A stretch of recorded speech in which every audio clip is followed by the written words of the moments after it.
What's up, Cubers? This is Jeremy, your Bangkok City Cube League tournament organizer and Cube curator, bringing you a recap of our very first preliminary event. Now, quick rundown of the league in case you're not quite aware. We're doing 7 events, crowning just one champion, all at Yannick the Gathering in Tongwall. The schedule is as follows.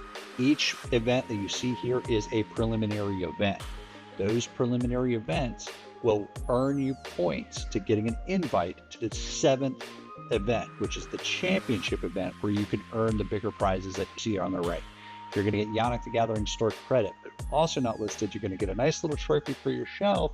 And if you see that little card down there, that's a picture of Yannick. He made that card himself as a business card. Well, we want to crown the champion with a similar card, but not exactly a customized Magic card, but a token that's going to be playable in the cube forever. You will be immortalized just like the world champions of Magic the Gathering and making their own cards, but you will get to make a token for others to play with in the cube. And of course, you'll get to take home a copy of the token for your own collection.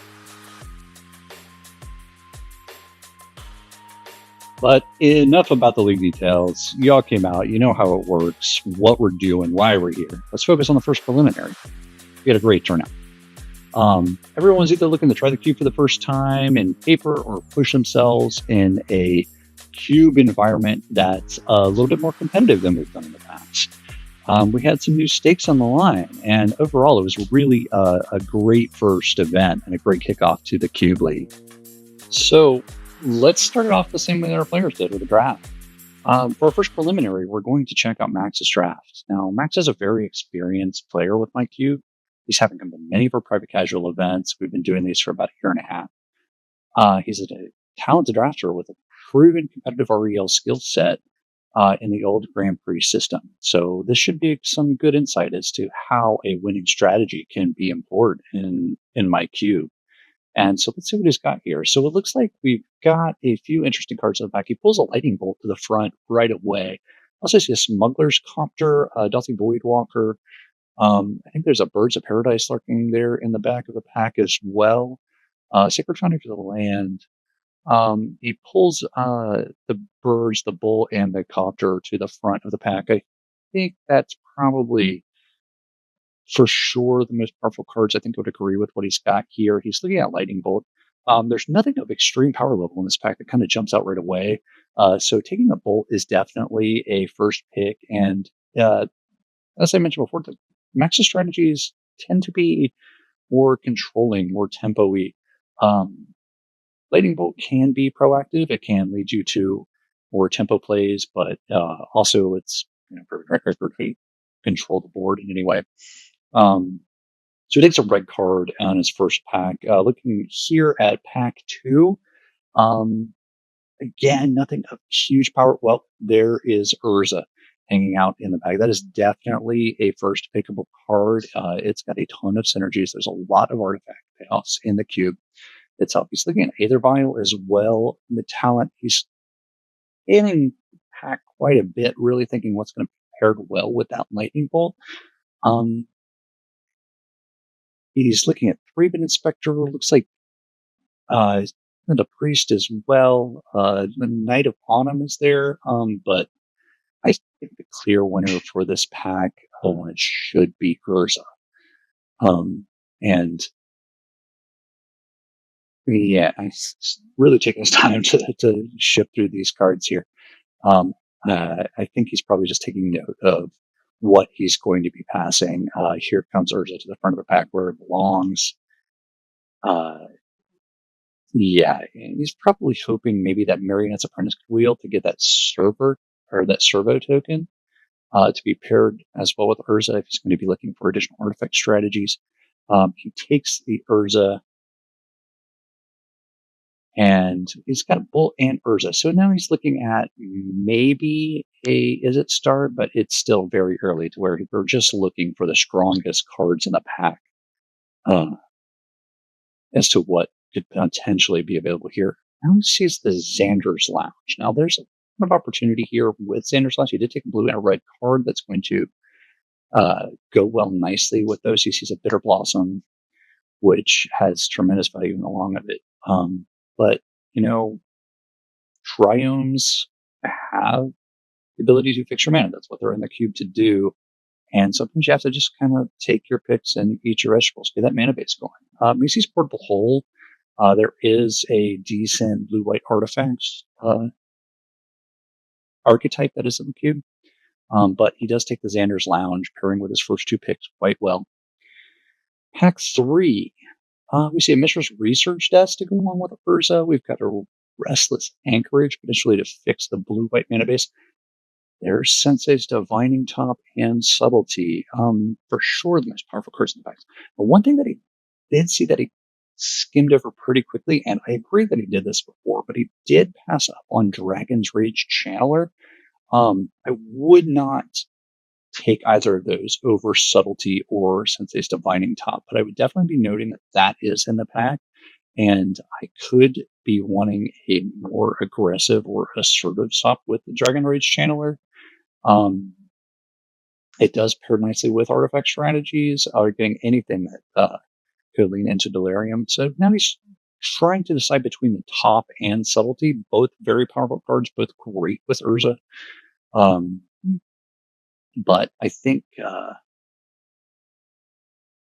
he's really trying to mull over like what kind of deck he wants to build on here. He's going to be a little bit more proactive finding the card selections with Sensei's Divining Top. That card is probably not going to wheel. He chooses Subtlety.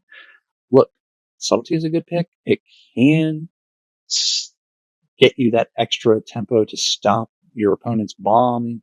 It is a reactive card, which he does tend to lean into. Looking at this next pack, again, there's not a tremendous amount of power in here. He sees the Chromatic Star. He's got the Hangerback Walker. It seems like he's really leaning into artifacts at this point. He wants to be in that space. Chromatic Star would help fix his mana. It's the cheap little bauble effect that can snowball with the different artifact strategies. He's also checking out Vendilion Flick, Magda. If he wanted to go that more assertive route that I mentioned with Dragon Rage Channeler, Magda generating a treasure every turn that it attacks, really creating that artifact for Urza. Hangerback Walker could be a bit more of a ramp payoff, but also has other artifact strategies to kind of trigger those in the cube. He ends up taking the Chromatic Star, and here is a huge payoff right here. Oh, several cards that he's pulling to the front, including Steel Overseer, but looking at that Urza Saga, that's clearly the winner of the pack. For sure, taking notes of other cards that he could want in the cube. Looks like Lightning Greaves is there, and that may be all he's looking at. It looks like Knight's Whisper could be a consideration to get a little bit of extra card value. He pulls Lightning Greaves to the front here. That is more of an assertive pick, I think, as far as getting the deck to be a little bit more on the aggressive side. But I agree. He takes the Urza Saga, and I'm going to agree with this pick here. I don't think that Lightning Greaves would be what you want in your Urza deck, but you may disagree with me on that. Okay, pick 4. He grabbed that Triumph earlier. He pulls Bloodstone Mire to the front, noting that just a Windmill Slam. It's all Forcing Revoker in there that would probably go in this deck that he's seriously putting together so far as well. Probably hoping to see that back around. Here in this pack is interesting. I kind of got a chuckle here because in the past, Gifts Ungiven has been a bit of a pet card for Max. He loves this card. He has had success with a Gifts Ungiven Unburial Rites combo in the past. He likes to play it. He knows how to use it well. Fatal Push is in front here, so he's probably thinking that Fatal Push is the better pick. And I would probably agree with him. Gifts Ungiven is obviously a good combo piece. I mentioned Unburial Rites. It can help you find those other things. He's also eyeballing Big Tef. He likes control strategies. He may be considering that he's doing a double check, but he's got no white. And he's got no way to make white mana. So I don't think he wants to splash Big Death, but he's thinking pretty hard about it. He does have the subtlety. He's got the lightning bolt. He could be leaning more into a Jeskai control thing, but he took a bunch of artifacts. So I think that he wants to stick more with that plan. He's given a long, hard look, and he does take the gifts ungiven.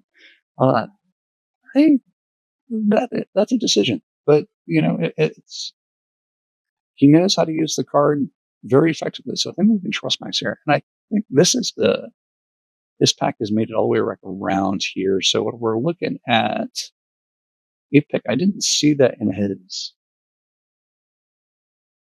Big one. There's Gumbat, yeah. And he's got Mishra's Bomba, which will slot quite well into everything that he's picked up before. He's taken a long look at Roaring Furnace and Steaming Sauna. It is a removal spell. Having just passed up that Fatal Push, he's probably thinking about it too hard, but I think Mishra's Bauble is a pretty good pickup here. And he may be hoping to see that Dragon Rage Channeler come back in this pack, and maybe it was one more pack after that the Dragon Rage Channeler was in. It did get back Creature of the Schism and Marionette's Apprentice. Marionette's Apprentice is a great piece. I mean, it not only does it make an artifact when it hurts the battlefield, but it can really enable some grindy strategies as you get the life loss when things die, or the life loss rate when things die. So it's a strong pickup here to go along with it. He's got the Blood Artist, so there could be a bit of a artifact sack thing going on, or he could be looking for more of a grindy token strategy. And there's Titleless Scholar, which really fits into any deck that you can cast it. But again, we're not in white at the moment, so he has no way to guess white. He's more or less in the Grixis colors, and he doesn't have a ton of fixing aside from picking up that Chromatic Star early on, the one fetch land, and the Triome. But he does take the Titleless Scholar. It is definitely a disruptive card. Could be, so he could be looking for some more fixing going on. And here comes DRC back around, but again, I think this is also another strategy call. I think this is a good pivot pick for what we're seeing before. So he could have DRC to be paired with the instance, with the sorceries that he's taken, and really get into more of a traditional Grixis build. But where you is absolutely fair. You attack, you kill a thing, but he chooses to take the card that kills the things more, which, if he's feeling he needs more removal, so he takes the adventure card with the kill spell attached to it here. Hangerback makes its way back around. If he wants to stick to the artifact plan, there's Viscaris here, which is another interesting point, because if he would have taken, say, the Blood Artist in the previous pick, he could have, there's the Sacrifice synergy to go along with those two cards, but he doesn't end up taking that. Steel Overseer wheels, he windmill slams that, and he gets a Otawara as a last pick. He's got to definitely be happy about that. So looking back at efforts, see what his Grixis shell looks like. He's got the one bolt. He's definitely not as committed to red as he could have been, and that's fine. So the bolt makes me realize he's more into Dimir, and he can go either direction. If he can pick up a little bit more fixing to maybe splash white, but he's not overly committed to red. Splashing Lightning Bolt is absolutely a thing that you can do. But all in all, a really great start. I mean, he's got Urza, he's got different artifact strategies, he's got some removal, he's got gifts ungiven, which he may be interested in splashing that white if he can get that on burial rights and find something that he could throw in the yard. With the rights, maybe find, the white splash that he likes to play, and then he would be, happy in Esper. Or, one thing I got to mention, and I got to emphasize, Cuba's a good time, right? And that is shown, during most drafts that we have done in the past, it's felt casual. People were laughing, cracking jokes, everything. During this draft, there was not a sound. Look, I've been at RCQs and at the top tables, and this had the same kind of vibe. Everyone was just laser focused in. And Max is no different. So let's take a look at the back too. So we're opening some interesting cards here. Guys, well, Serendipitous at the front, but I saw Ragavan. Definitely one of the most powerful cards in the cube, but he's also spotted Shadow Spear here, which is going to be great with that Urza Saga. It's going to go great with the other artifacts synergies that he's got. He's also pulled up Urtai Resurrected, which is you know, honestly kind of an underestimated Demir card. It shows up in vintage cube at times as well, and it is definitely decent in mine as well. But I think this really emphasizes the difference between, my own view and Max's strategies. I would have taken Ragavan. I would have looked back and I wanted that DRC. I'll stop talking about DRC, but I would have built probably a different kind of deck. But we're going to get this insight here into what Max is doing here. He's really wanting those reactive strategies, but Shadow Spear just is kind of the perfect pair with Urza's Saga. It can flip the script. If you're behind, you get the Saga down, you get to the third chapter, you bring Shadow Spear to the top. You get the life link, you get back in the game, you turn it around, and you win. And I think Max is thinking the same thing to get those Shadow Spear to match the rest of the cube. And it's a great pick. But man, would it be hard to pass Ragavan. That definitely takes some discipline. And, we're right back into Max's wheelhouse here. He sees Jace the Mind Sculptor. He sees Zolbar Cutthroat. He sees Batter Skull, which he brings to the front. And there is Grief to go along with it. Wow, what a pack. He'd probably take a couple of cards here if he could. Preordain is also a solid pickup. He's probably leaning a bit for the mana fixing too. Like that Creeping Tar Pit is there, but I think Max has maybe passed a Jace the Mind Sculptor once in his entire life, and I only know that for a fact because he passed it to me one draft, and it felt like a trap at the time. I can't imagine Max is going to pass a Jace a second time. But Creeping Tar Pit definitely would be a decent pick here.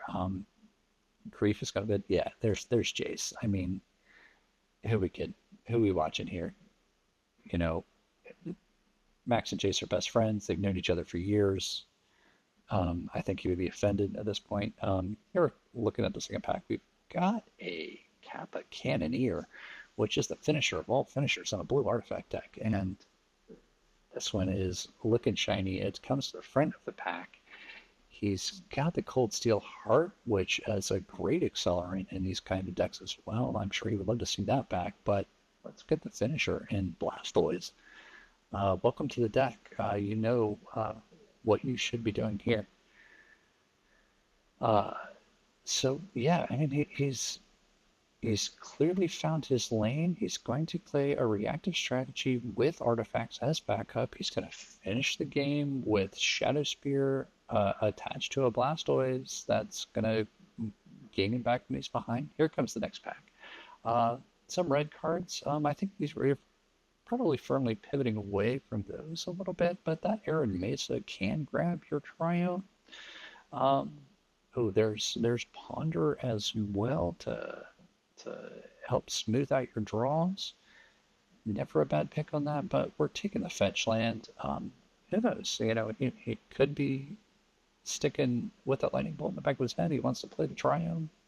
He wants to be able to find it. Fetch lands are, amazingly powerful cards for all kinds of reasons. Look at the next pack. We've got the Wosh Rider. We're thinking back to those artifacts, the sacrifice strategies that we kind of flirted with a little bit in the beginning, but we're looking at Yorion. We got Sir Ginger the Meal Ender, another artifact. It's Shauna's Tidebinder. Shauna's Tidebinder is a good card in my cube. It's probably not as effective as it is in the vintage cube, but it's still absolutely a good pickup here too. He is eyeballing Sir Ginger. It's generally not the strongest card in the cube, even though it probably would make his deck here just for the artifacts strategies. But Sir Ginger is definitely more of an aggressive card. Well, he's going to take it. And I don't really know if there was a better pick that he could have landed there. Oh, no, he picks it back up. He's psyching us out here. He's looking to get at Strider. I don't think he's thrilled to think Sir Ginger. Strider's a value pick. He sees Damnation. Uh, maybe maybe he's thinking the back to that. Just probably just not really happy at all with the pack too much here. I mean, a board wipe is a board wipe, but that's typically not great when you're trying to go wide a little bit. So he takes the Wood Strider. It's gonna fit okay with that. Hey, Max, you got me, man. I don't know what you want to do here. All right, you got okay. We're going Damnation. Okay, control deck, control player, control card. What are we doing if not that? Uh, oh, there is the Unburial Rites. I did not see this pickup. He has the choice. He's got the Gifts Ungiven. Um, he still doesn't have a great way to find that white mana yet. That could be sticking in the back of his mind. There is the Ornithopter of Paradise. That would enable that splash. And a Zeator's Proving Ground to fix for Jund colors, but it's not it. So, okay, so he's taking the mana pick. It's got the artifact strategies with the Ornithopter. It's got the acceleration. It's a safe pick. It's a good pick. I think it's fine. We don't need to go all in on that. Ugh, but there is the Hallowed Fountain. He could be hoping to wheel in Burial Rites. That is a possibility that could come back around. He doesn't really have anything to pair with a Reanimator strategy, but hey, if it happens, it happens, and he's prepared for it. And there's a Rocker and Troiano. So, yeah, I think if he takes the Triumph here, but Sai is, if he's going to stay streamlined, he's going to stay focused on these artifact strategies. Sai is going to get him there. It's going to be the more disciplined pick.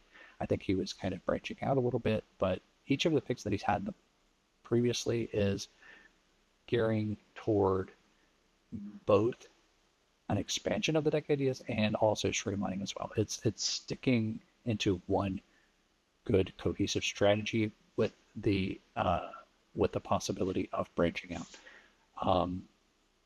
And here he's just sticking out that we're all in on artifacts. We've got multiple ways to win with artifacts. And here we are halfway into pack 2. I mean, this deck seems to be, I don't want to say it's on rails because he does have that room for expansion into it, but there is a central strategy that is established. He's knows what he's doing with it. He knows, probably has some cards in mind that he would like to see come back around. So the fourth threat, it's not a bad pickup. So we've got there's the Creeping Tar Pit. So we need to further fix his mana. He's building a rock solid deck, a rock solid strategy onto it, and he's got the multiple finishers. He's got the removal. He's got so many ways to fill these things. We got not a whole lot going on. We've got a Beaumont Courier. He does have, the potential for the red splash to do, go into full Grix this year.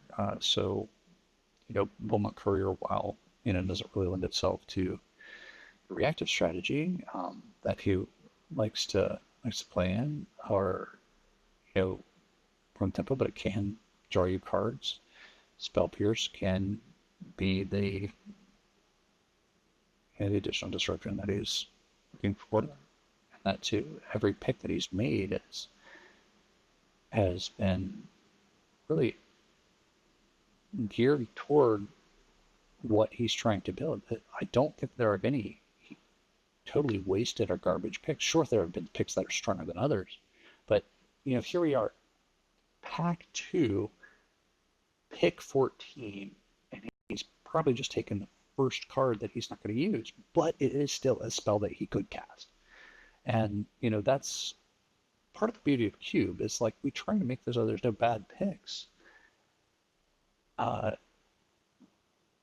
in the Cube, but if you can take that to the next level of your game and make sure that each pick that you take is focused toward a specific goal in mind. So, and Max's goal here is I'm going to cast artifacts, I'm going to control the board, I'm going to interact on the stack in some levels, and then I'm going to have a good finisher. Wow. Okay, so let's check out back three. And right away, we're bringing the Thopter Foundry at the front. He's got Urza. He's uh, really, this is the perfect part of the combo that he wants to see. He's also got Dismember, which is bringing to the front. He's got, I believe that is an Infernal Grasp. So he's eyeballing the two removal spells, but the Thopter Foundry has got to be a tempting pickup right here. I mean, whenever you have this two pieces of this incredibly powerful combo, just sitting there waiting for you, it's got to be super tempting to try and grab that here. But Dismember is the pickup. It is one of the more powerful removal spells in the cube, taking out large creatures for just 1 mana, and the cost of the just 4 or 2 for HCMI, depending on how much mana you have available. So definitely a disciplined pickup to not take the combo piece here. And it looks like we have got a Sparse Headquarters. There is a Bob, the Dark Confidant. He's got Impulse for some card selection. There's a Blood Crypt to help fix this Mana Chroma. Seed Shark would be a strong pickup here as well. Sitting with those charges. Oh, but there is the Sword of the Meek. He maybe wishing he would have taken the Thopter Foundry to get the full Urza Thopter Sword combo here. He's looking at the Godless Shrine to fix his combo, but he's thinking he's gonna take this sword. He could probably bail the Thopter Foundry, and it's a good strategy. But moving on from that, we've got a Skull Clamp in this next pack. He's got the Urza Saga. Skull Clamp will be found upon it. Oh, and there's a Copper Call as well. A great 3-drop that was thought into a strategy that, again, probably no one else is going to be interested in. He takes the Skull Clamp, an easy pick here. It's going to enable this card draw. So it's one of the more powerful 1-mana artifacts in the cube. No, it is the most powerful 1-mana artifact in the cube. Or he's going to also take a minute to look at Elenda, the Saint of Dusk. That card is a little tricky to play with. It kind of does everything you want it to do, and everything your opponents don't want to do. So that's just kind of one way of playing with it. But here's Luris. Luris is a great pickup for Max. It's going to get back his baubles. It's going to get back his Chromatic Star, and of course any of the little things that happen to die along the way. Luris is a great value play here. Moving on to the next pack, let's get a Bird Catacombs. Going to pick Little into Archmage, which could go into his deck. Metal Cyst is a great synergy pickup. Here is a Go for the Throat with the Cowboy Bebop style art. Here it looks like the choices between Verdict Catacombs and Go for the Throat. Max certainly and correctly highly values fetch lands. That's going to be another way to dig out that very important triome that he's got to fix his Grixis colors. Moving on, we've got Treasure Cruise, we've got Archmage, and we've got Force of Negation. Force of Negation is such a powerful disruptive effect. Definitely one of the strongest cards that you can take in a more controlling strategy to kind of feign that you've got shields down to kind of lure your opponents into making their next big play, especially if they're like an opposing combo player or something like that. The Wormcoil Engine would be another finisher, but I agree with Max here. The Force of Negation is the right pickup for what he's trying to accomplish. Is a real strategy. We've got Shoot the Sheriff. Another good removal spell. We've got the Mirror Battle Sphere, and Everflowing Chalice could give him a Nadu-Ramp strategy there is Lingering Souls, which pairs pretty great with Skull Clamp. He's got a way to go with Esper. He's looks like again he's going to favor removal. He's looking at Mary. He's looking at the Everflowing Chalice to help fix this mana. Um, Interesting to see what he actually decides of here. I don't think either one of these is bad. I personally would probably go shoot the Sheriff. Um, but it really depends on where he thinks the critical mass is between uh, the artifacts and the removal. He chooses to shoot the Sheriff. I like the pick. Um, he's probably thinking that he has enough uh, for his artifact strategies to go onto a tier. Here's jumps into caverns. Um, I have mixed feelings about that card of the cube. I think it. I mean, obviously, it's great when it works when you can effectively kind of steal the play from your opponent.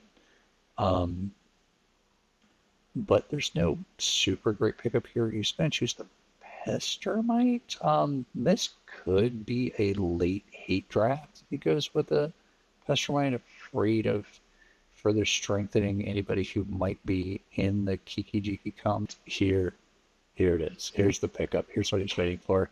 He shipped the Thopter Foundry and it came right back around to him like he knew it would. And now he has the full combo available in his deck. And his deck just, went from like maybe a 7.5 to a 9. He's got the full combo. And here comes the impulse to help dig out those pieces. He's going to assemble the combo with the help of that card selection. He's got the Skull Clamp to draw him a ton of value in the cards. He's got the Urza's Saga to help find the Skull Clamp. It's just his deck is really firing on all cylinders. This was the pack to supercharge what he's got now. He's got to be feeling great now that he's got all three other pieces. And here's a Culpa Call. He knew the Thopter Founder would wheel. He knew a Culpa Call would wheel, and he's got the card selection, he's got the removal, he's got the stack destruction, and he's got the combo. Coming back around, here is Elendra, that tricky Orzhov card, and then he's got the Strings of Forgotten Lore. I don't think he's really probably going to be playing either one of these cards, but Elendra is a good top end 5-drop. It might not be a perfect synergy. It probably would be a splash. It could be hard to cast. You might not be doing it. That is a Vanishing Verse.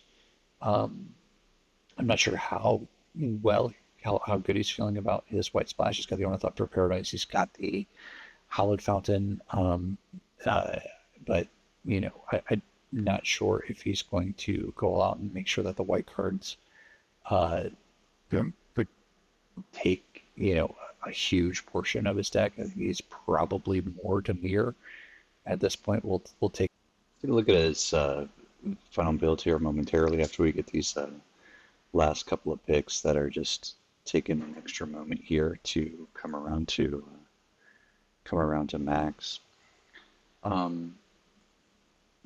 He's got some color and card selection that he's got to think about here. Here comes the Black Red Vampire. Makes a blood token when it comes in, and Knight of the Reliquary. But all in all, Max really, really did a great job in this draft, and this couldn't have gone any better, I think, for our first feature draft video. Thanks so much, Max. Let's take a look at his deck. Did a great job. Look, we've got a strong mana base. We got 3 fetch lands. We got the 1 Triume. We've got a couple of dual lands to bounce out to give a good solid Esper build. We've got the Urza Saga and 4 1-mana artifacts, as well as the Hagerback Walker. We've got the Skull Clamp in there. Of course, we've got the Urza Thopter Switch combo. We've got Loris for value. We've got additional mana fixing with the Ornithopter Paradise. Sir Ginger and Patchwork Automaton are going to bring a little bit of aggro into it. You might be hoping for a little bit more removal or destruction, but he's got to make room for those artifact payoffs. Subtlety's good mid-range plan, and he's got the Capra Cannoneer as the finisher. Of course, Jason's going to get him value. I called this deck a 9 when He's at the end when he first brought together after Pack 3, but like there's not a whole lot more that I think that he would want in this. Maybe the 4 mana Karn would be good, but this looks great. We're gonna stick with Max here for the first feature match. Let's see what his opponent is playing. So Max is gonna be playing Pet, and Pet is bringing a really powerful ramp strategy to the table. I mean, he's got these 4 mana dorks. He's got a Burial Grazer to hit his land drops. He's got the Disciple of Ronos to go even bigger, and he's got all of these really powerful 5 threats on the top end. He's got Prime Time, he's got Money Paw, Craterhoof, and Bloodborne Tyrant. But oh yeah, he's got the full Nadu combo in here. I mean, Nadu, Springheart and Tucko, and Lightning Greaves, and he also has Endurance to do it all again. Looking at this again, he has like almost zero interaction. The only interaction I could see is that Ulamog's cast triggers, if you even want to count that. And he's got Green Sun Zenith hanging down there to find the stuff, as well as Court of Calm. So Pet is saying, this is my strategy. I'm going to come at you. I'm going to play big creatures, one right after another. I'm going to play the Nadu combo for value or just to outright win the game. What are you going to do about it? I like it. Let's jump into the games and see what happens. Okay, so unfortunately, we're going to have to start off here on game 2. We had some technical difficulties in recording game 1. The footage wasn't really usable, shaky camera and all that. But Pet did win game 1, so we're starting off with a Pet the 1-0 lead. I'm told that the first game was pretty great. A lot of back and forth that was going on came down to an Ulamog hitting the board, taking out a couple of key pieces, and then swinging in for lethal. So it looks like we're going to start off online. Both players are going to keep their 7-card hands. As we saw in the deck tech, like both have these interesting combos that they can start up with quite strong. If they can get them out on the battlefield, I don't think that they're immediately deterministic once that they get into place, but it can be very hard to stop. So both are taking a little bit of a ramp strategy at the beginning. Max is going to start off with the Ornithopter Paradise to fix his mana, and Pet's going to respond with a Malevolent Rumble, in which he's going to pick up a fetch land and make a spawn token. So I'm pretty sure this is exactly where Pet wants to be on his 2-drop. Yeah, so we use an art card for a spawn token. Should get that taken care of here soon. But the Eldrazi spawn is a 0/1. You can sacrifice for any color mana. Sacrifice for 1 colorless mana, whatever Pet needs it. Max is going to go to a turn 3 Hangerback Walker using the mana from the Ornithopter of Paradise. The Hangerback Walker can get bigger. Yeah, there's the spot. It can get bigger with 1 colorless mana and a tap to add a counter, and when it dies, it makes that many 1/1 flying Thopter tokens on the battlefield. So it's a great value piece for him. So Pet is going to continue with that ramp strategy. Look at his hand. I see Ulamog hanging out in Pet's hand. He didn't drop the Misty that he picked up in the previous one. Oh, he does have Nadu in hand as well. Max is going to drop Urza's Saga, one of the key pieces of his deck. Looks like he could be on a construct plan. Pet could find himself under some pressure here soon. It looks like Pet does have a Knight of Autumn in his hand, so that's going to answer some sort of artifact at his one. Oh, and here is the first real key piece of this combo. The Sword of the Meek comes down on the Hangerback Walker, and Walker is going to get into 3. Pet's going to fall to 17.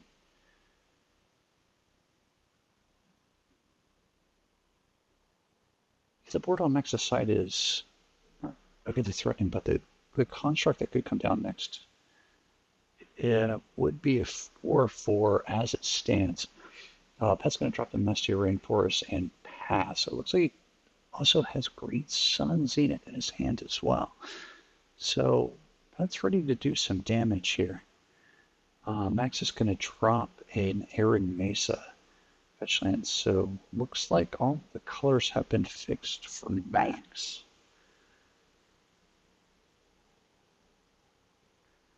Pet's got some decisions to make at this point. I think Max is just going to pass the turn with, no, okay. He is going to get back in with a Hangerback Walker, and Pet will fall to 13. Correcting a fetch to go down to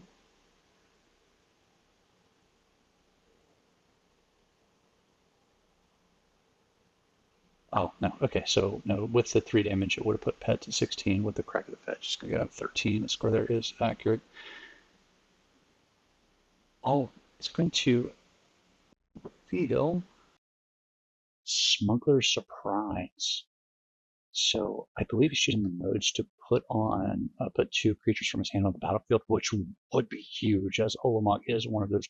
But Force of Negation, hard casted for 3 mana, is going to take care of that, and Max is going to be able to leave up 2 mana, whatever the Arid Mesa could fetch, plus the Urza Saga mana. That was actually a really good sequence in there. Very disciplined for Max to not, or for Pet to hold up this Smuggler's Surprise at instant speed, and Max to also be able to pass the turn up holding the mana for the Force of Negation. So Knight of Autumn's going to come down and take care of Urza Saga. Pet doesn't want to see what that other artifact is going to be revealed once the last chapter of Saga is triggered. And Pet is going, or excuse me, Max is going to respond by making the construct token using the Ornithopter Paradise. Max goes 719 on the life cost for using the fetch.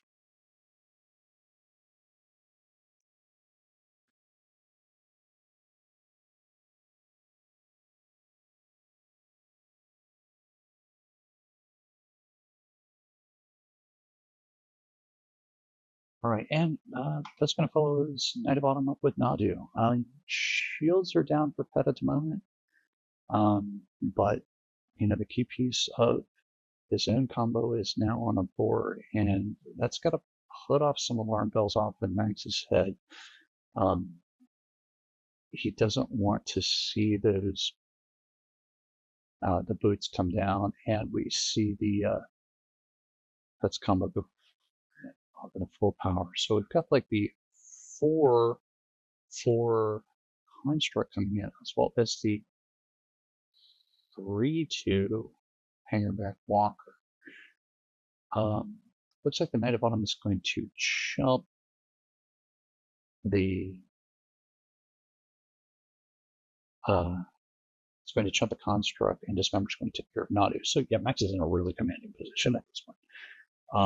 Pet is showing 7 mana.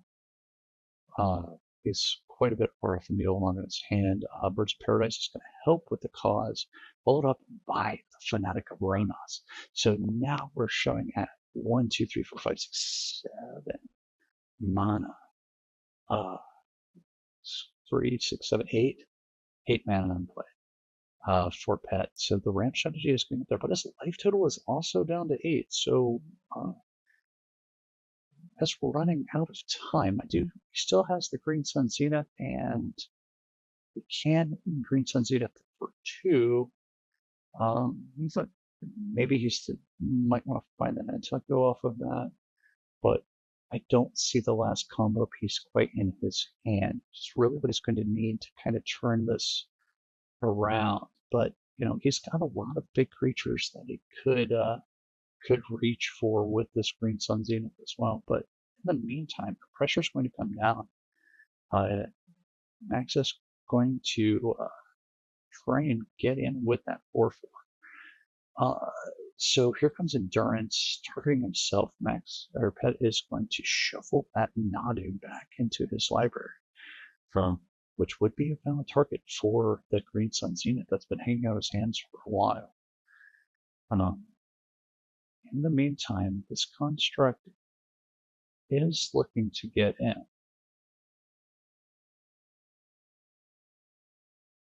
looks like Pet's going to double block the construct to try and take care of that. And Max is going to prioritize the damage on the endurance. That's, I mean, I guess endurance kind of would be the bigger threat, but I imagine the mana from the Fanatic of Vernos would be a bigger problem. Pet tries to slam Bonnie Paul, which would be one way to get back into this game, but Max is ready for the subtlety. The subtlety is going to put Bonnie Paul back on the top of the library on Petch's choice.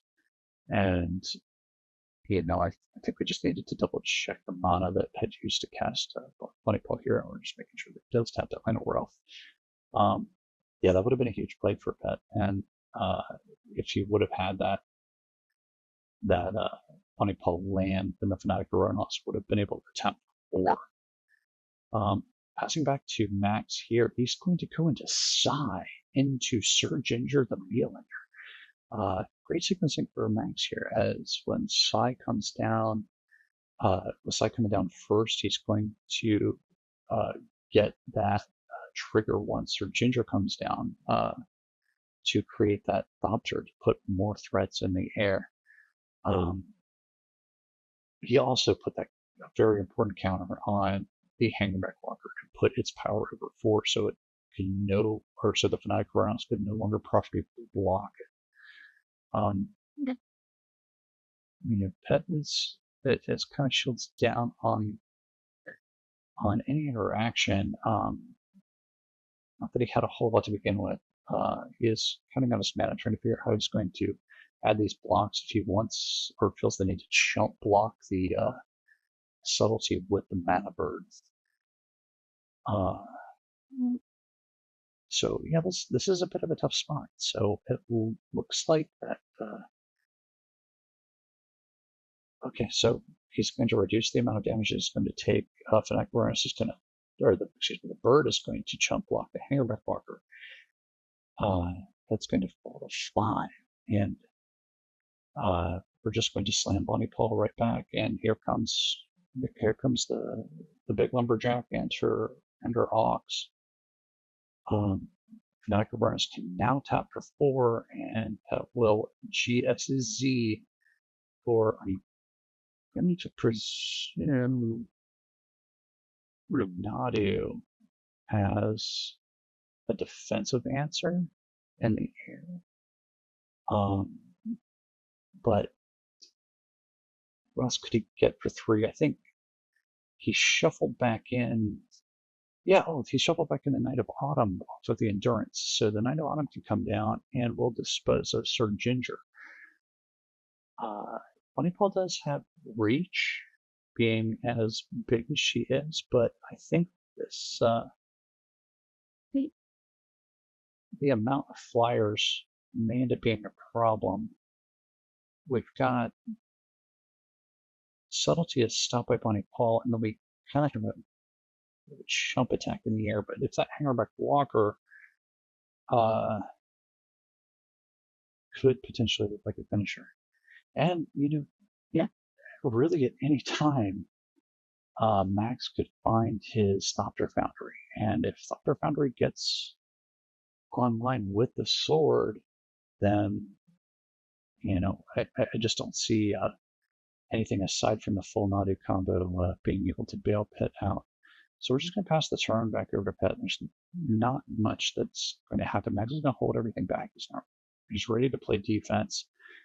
I mentioned in the beginning he likes to play his reactive strategies, and you're just going to kind of see what Pet's going to do with this turn. And he does have a ton of mana to work with. So Microruns is online. He was able to hit a lot of land drops. We know that Ulamog is in his hand. Can he cast it? 1, 2, 3, 4, 5, 6. Yeah. Max could cast Ulamog. Pet could cast Ulamog.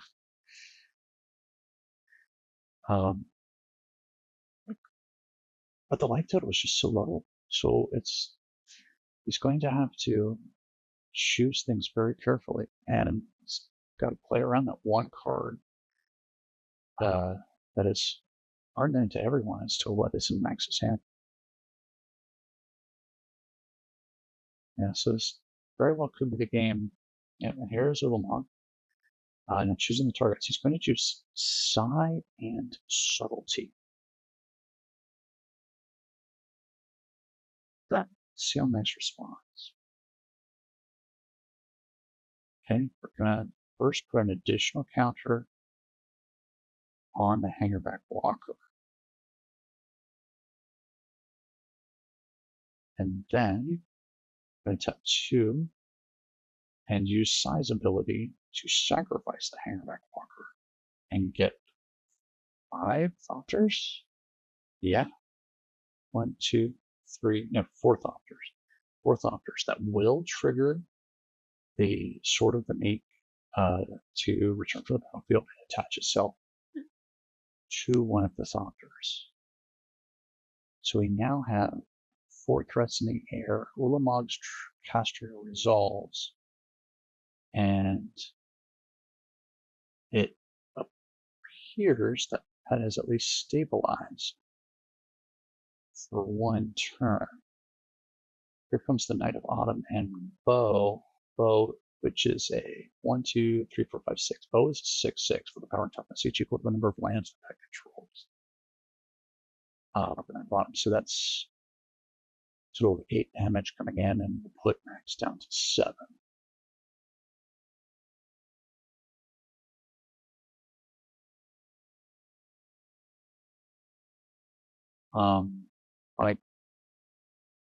Okay, because of the attack, Bunny Paul will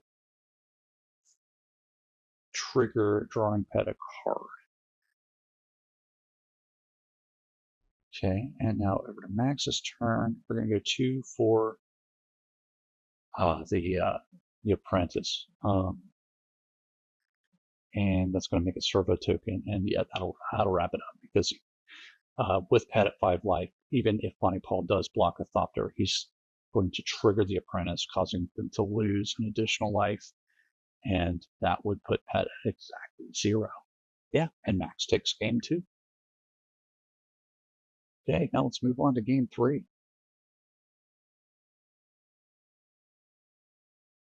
All right, I think both players are going to take 7 cards here, and we'll get into hand. Okay, Pet's going to start off on the play. He's going to go lead off of an Arboreal Grazer and nail the second land up immediately. It's going to be right into the ramp strategy. Max is going to drop a Vertic Catacombs and fetch immediately down to 19, grab a Triumph, pass the turn. Playing quicker here, Pet's going to drop a Breeding Pool and tapped, and pass back to Max.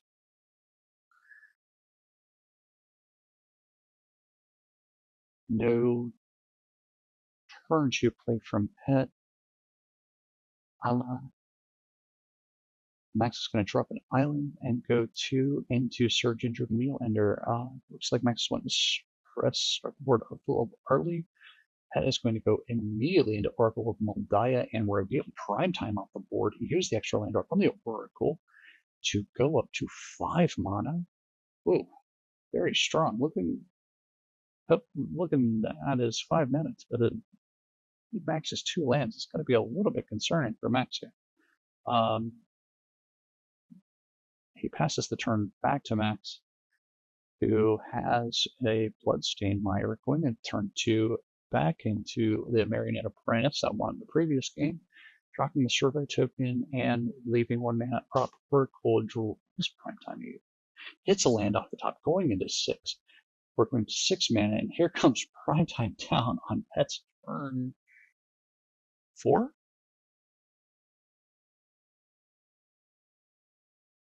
Yeah, on Pet's turn 4.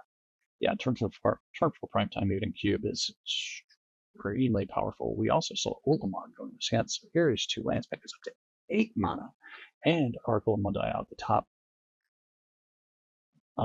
We're going to need to find an answer for that primetime before the attack, otherwise Ulamog is going to come down next turn off the attack. Oh, and Nadu, right off the top, Pet is hitting like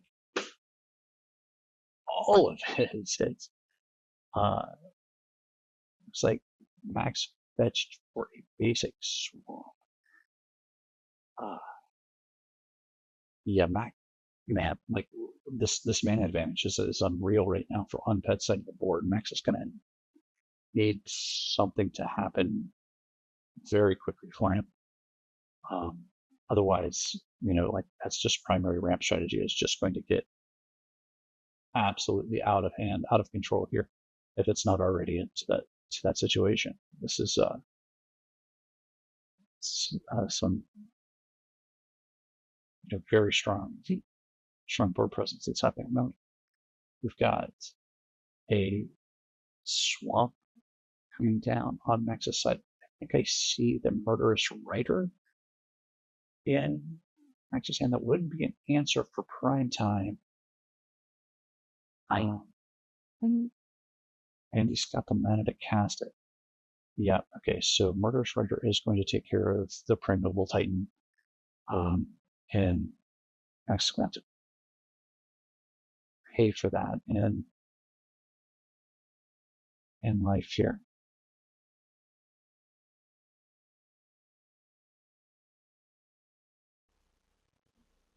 There we go. Bring Max down to 16. Okay, back over to Pet's side.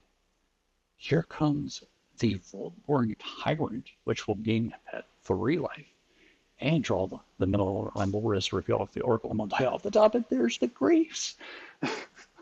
Oh, this is rough. We've got Nadu in hand.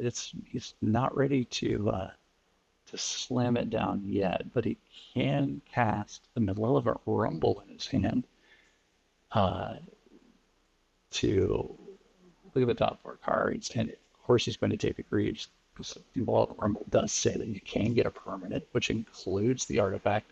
So next turn, Pet is ready to cast his combo with the Voltborn Tyrant as well, and Max is got even more work to do because this ramp deck, this ramp slash combo deck of Pets is really firing on all cylinders, putting down one game-ending threat after another, and now he's going to have his full combo. Which, let's see what else he's got. He's got Endurance in hand too, so he will be able to shuffle back his library, or his graveyard into his library. So with some careful mana planning, and he's got an absolute ton to work with. It looks like that should be able to go full off. Got the Automaton followed by a Ornithopter of Paradise, hitting the board, and I just don't think that's going to be enough. If maybe if Pectins, or maybe if Max has the subtlety on the Nadu, but here comes the Greaves down first, and now here comes the bird. The namesake card of Pet's deck, Nadu Winged Wisdom. And Max says it lands. So here we go. Here comes the combo. If you're not familiar with this, we saw it a bit in his opening here, but Nadu reads like creatures you control have whenever the creature becomes the target of a spell or ability, you can reveal the top card of your library. If it's a land, put it on the battlefield.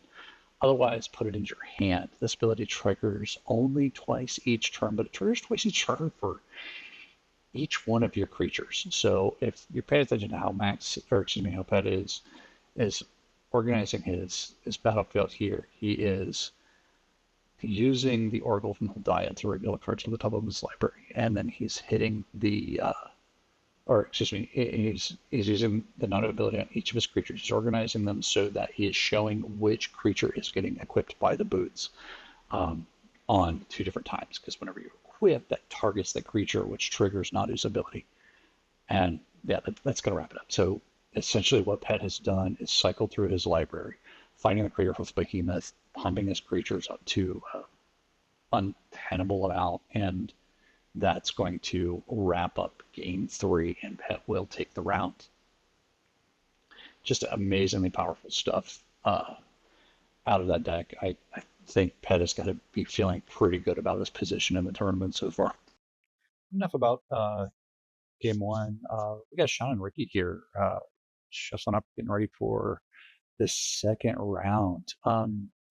Sean, like Max, has a lot of experience with the cube, and he should be an interesting watch here and see what kind of take it together. And Ricky also is a very, very experienced Magic player. And he's just leaning over to us and he's about to beat Sean. But let's see what he's going to go up against. Here's what Sean put together. It looks like he's got an Orzhov build with some aggressive lean and a lot of enter the battlefield synergies. And so we've got Goddess Souls, the Outslot Pride, the Thraben Inspector, Failure, of course, to reset those blink effects, and lots of little creatures. We got Blair Blossom, we've got the Blade Splicer. Looks like Born of the Third Path, the Lingering Souls are there. Crystal One Ring, which is always a powerful card, and his mana looks great too. We've got the Triome, the Godless Shrine, a couple of fetch lands to go with his basic lands, and lots of disruption. Yeah, this looks like a really fine build with a lot of interesting synergies that can come in place, especially making those tokens of Beta Souls. You mentioned he's facing Ricky, and Ricky is on domain.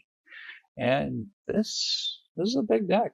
I mean, quite literally, it's this is a deck of 50 cards, and he's playing a myriad of fetch lands. He's got 2 Triomes. He's got the Mana Confluence, several basic lands, and just a spectrum of really powerful cards. From Ramp, looks like he's got a Noble Hierarch, the Ignoble Hierarch as well. A Johnny Solid Primage, Tribal Flames, which also goes with big domain payoffs. He's got the Titans and Uro and Flayed, Showdown of the Skulls, Lelia, Fury coming at the top of Leyland Binding. He's got Batter Skull and Stoneforge Mystic, and Overlord.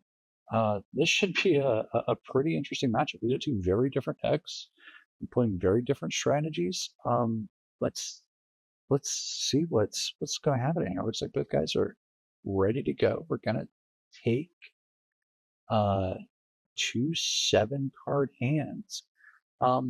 Yeah, so I think how this should play out is, like, I think Ricky's going to want to get his mana fixed, get on the board early, and just go bigger than Sean, whereas Sean is kind of gonna want to stretch out the game, maybe get these tokens online and get his engine going.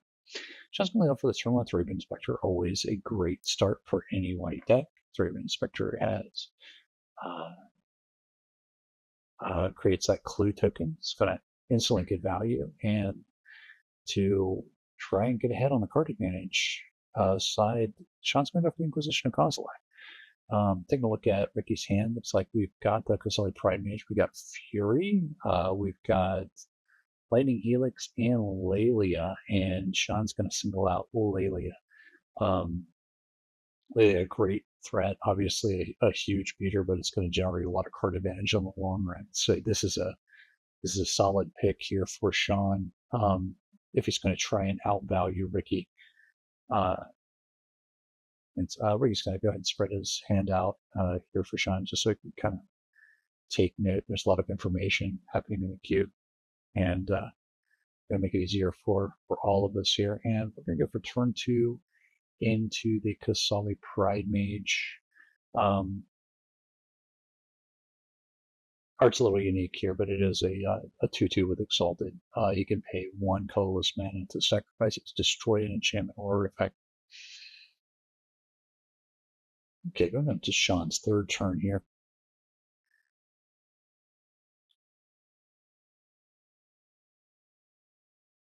So we got a little bit of camera difficulties here. Apologize for that. Should get that corrected here soon. Just going to play a swap and go to duress. Of course, we know what's in Ricky's hand here, and it's a choice between the Lightning Helix and Batter Skull. And it looks like we're going to go ahead and take the Batter Skull. It's an interesting choice, so I guess we're not really concerned too much initially about the removal. Ricky's just going to play his Triome. We've got one unknown. The Quasali Pride Mage is going to trigger its own Exalted trigger. Get it for 3, and Sean will crack his clue. Just draw a card. So yeah, I think this is going exactly how Sean would like. That Fury is hanging out there in Ricky's hand, so kind of gotta be cognizant of that. If we're playing the card advantage game, Fury is one way for Ricky to get right back into it. We're going to crack down a Windswept Heath to get a Plains to bring Sean up to 4 mana, keeping pace, at least on the mana advantage front, into the Hero of Bladehold. Sean's can go back on offense, and we're going to stick with the Thraben Inspector beats for now. It's going to get down into we're down to 18. I'm going to drop land, and Prismatic Ending will take care of the Hero of Bladehold, and Quasali Pride Mage is going to get in for 3 more. So, yeah, despite the card advantage, Ricky's keeping tempo, and we are on Quasali Pride Mage beats, and Sean's already down to 13. We're going to have to see a bit more out of this black and white deck if we're going to break this tempo, because we've got both the Lightning Helix and Fury hanging out in Ricky's hand. So it's like his removal suite could pose a problem unless we're doing something a bit different here on Sean's side. This is a great double spell. We've got the Smuggler's Copter into Guide of Souls, and Thraben Inspector's going to get in for 1 more point of damage. It's a little awkward playing the Smuggler's Copter into the Quasali Pride Mage, as it's kind of there ready to deal with that at any time.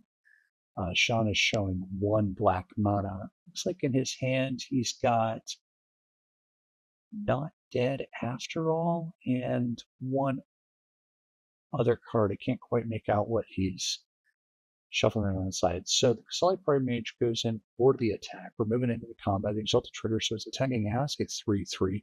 Sean's going to crew the Smuggler's Copter to potentially offer the trade, but Lightning Helix will target the Smuggler's Copter. And Sean is going to card what he wants to do with that single black mana. I think I see the Woe Strider as the other black card in Sean's hand, which won't do much at all. So I'm assuming here he's thinking pretty hard about whether or not he wants to use the Not Dead After All on the Smuggler's Copter in order to save it from the Lightning Helix. Because it's not really going to save it outright from the Lightning Helix, but it will keep it from being ripped. And he does. He goes for it. Now, Not Dead After All will say, like, once it goes to the graveyard, it can return to the battlefield tapped with a Wicked Roll counter on it, but as Smuggler's Copter is an artifact and not a creature, it becomes an illegal target for the aura, and the aura will just fall off. It won't even be able to enter, so there's going to be no loss of life here. Ricky will go back up to 20 as the Lightning Helix did resolve, so he will gain the life, and the Thraben Inspector will, or as the damage from Thraben Inspector is essentially nullified. And Quasali Pride Mage never got blocked, so Sean falls to 10, and Ricky can follow up with a Noble Hierarch. And that will signal his 5th mana, so we do know that Fury is online next turn, providing there's no disruption to take the Hierarch off the battlefield. That is Azeator's Proving Ground on Ricky's side, so he does have the 2 red mana to go with the rest. So he's, and he's got Gemmer's Guard, so he's got plenty of red mana. Okay, so we've got going to Sean's combat. Now, the new changes here. It looks like he's going to crew Smuggler's Copter with the Guide of Souls. And now Ricky will go ahead and finally pop the Kosali Pride Mage, which did its work for Ricky for sure in this matchup, dealing 9 damage and taking out the Smuggler's Copter. So he's happy to trade that off. Right now to not give Sean any of the additional filtering. He's going to follow it up with the Woe Strider, who comes along with a goat. We get a couple of triggers off the Guide of Souls. Sean will go up to 12 and gain 2 energy. Goes on to 1 card in hand. I can't quite see what that is, but we know that Fury is in Ricky's hand along with something else. It looked like he might have drawn the Overlord. I'm not quite sure. But yeah, Fury comes down, takes care of the Woe Strider and the Guide of Souls, and Ricky passes the turn. So now we're looking at Raven Inspector and a goat token versus that. I think Sean probably could have sacrificed the Guide of Souls to the Woe Strider during that sequence to get a scry off the top. I think he missed that opportunity, but here, back on his next turn, he lands the 5th land. He's going to escape the Woe Strider.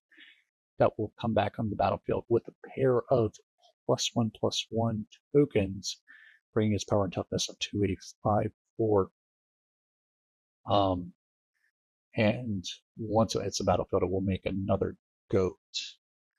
He's using a spirit token, but that is not a spirit per se. It is actually a goat. And we just go ahead and get that flipped around to not create any additional confusion as to exactly what that is.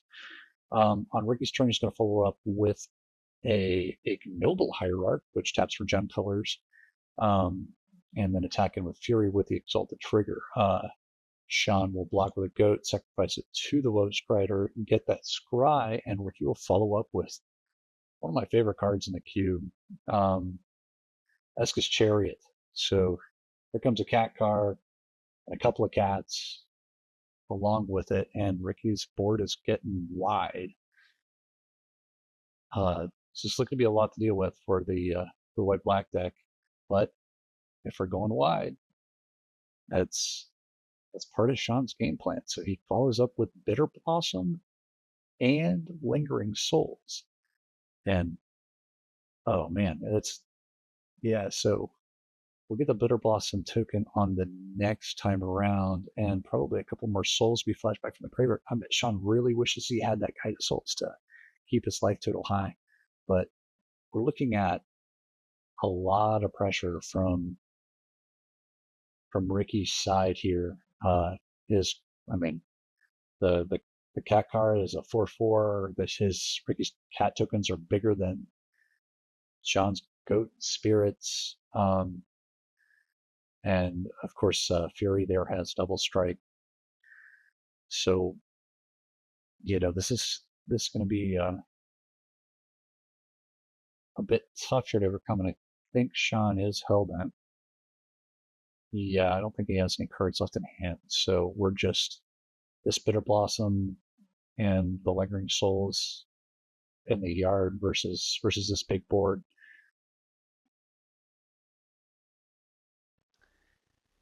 And we're going to go ahead on combat. The cats are going to accrue the cat car, and Fury is going to get in as well, attacking into Sean's tokens and his 0 open mana. Eska's Chariot will target a cat token and make an extra cat on the backswing. Looks like the goat is going to jump in front of Fury, and with first strike damage, before first strike damage, Sean will sack the goat to the Woe Strider to get the scry off, and then Woe Strider will trade with Eska's Chariot. And I think that's where we're going to leave combat at this time. Yeah.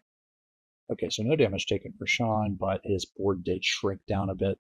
Kekar has been disposed of, but Ricky still maintains board control.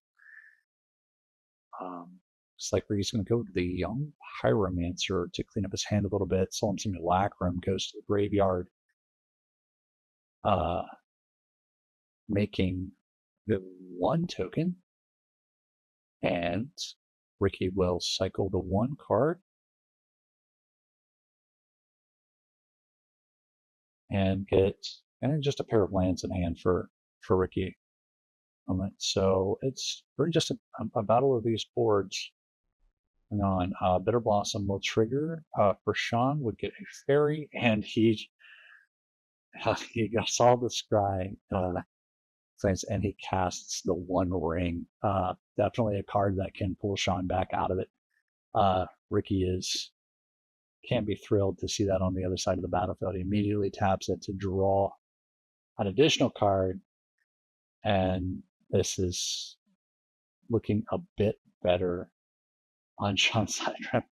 Ricky's actually kind of giving me the business right now. I'm off camera about putting the 1 ring into the cube, but all in good fun. It's something that I've seen on the other side of my battlefield many times over the course of my Modern career, often being played by Ricky. He's a well-versed control player, and he is no stranger to casting multiple rings in succession in Modern. So I am more than thrilled to see him lamenting seeing this very painful card on the other side of the board.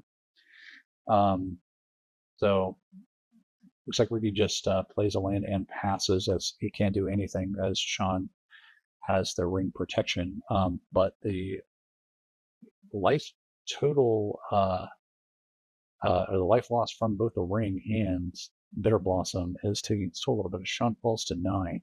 It draws 2 more cards, and the card advantage game is firmly back in Sean's favor. I think he still has the Lingering Souls in the yard if he chooses to deploy that. It goes up to 6 mana. But Ricky's board is still a bit of a problem for Sean. We're going to go 4 mana, and Bloodchief's Thirst will take care of Fury. That's certainly going to help out, as Sean needed an answer for that, and he's going to pass the turn with 2 mana up. Oh, it looks like Thalia is in Sean's hand along with another Swamp. So I think we can see the Doggo coming down, maybe to surprise an attacker. But just these creatures aren't really lining up too well against Sean's board. So it looks like Drape and the Spirit is going to get in front of the Elemental token.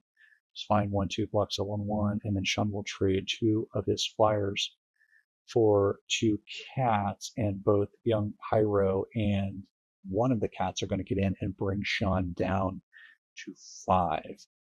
And here comes the dog down at the end of Ricky's turn. And now we're going to take damage from both the 1 ring and Bitter Blossom. We're going to make a fairy and tap the ring to draw 3 more cards. Sean's fallen down to 2. Very, very precarious situation that he's got himself in, but he's certainly battled back through the board, and Sean's board is now looking a little bit more favorable. So I think he's down to Nimble Hierarch, a young, and a pair of tutus that aren't really doing much anymore. Thalia's going to attack in to blink the ring to keep the ring from killing him on his next upkeep. But we're going to have to find some life gain. But look at this. I think that we've got Soaring. I thought I saw Soaring in Sean's hand. Yeah, it is Soaring. That's the flip walker. It's got a flip. It's got a flip ability, and Ocelot Pride is a follow-up. So there's the light game that Sean needs. That Soaring has Extort on it. So Sean's going to be able to cast his spells. He's cast the Ocelot Pride with the Extort trigger. Sean's life total back up to 3. And Celia did get in for 2 on Ricky to bring him down to 15. And the ring will come back onto the battlefield under Sean's control, get a +1/+1 counter on it. Now, because Sean gained life with Soren's Extort trigger, it's going to trigger Ocelot Pride, who he now has the City's Blessing, so he gets not 1 but 2 cat tokens, and he gets to proliferate the fairy token that Bitter Blossom made. This is quite a comeback from Sean. Oh, that's rough. But Ricky, from the top rope, has Tribal Flames. And that's got to be backbreaking for Sean. It's like Sean has 1, 2, 3 mana left on top, and in his, or excuse me, left untapped, and in his hand is the card Reprieve.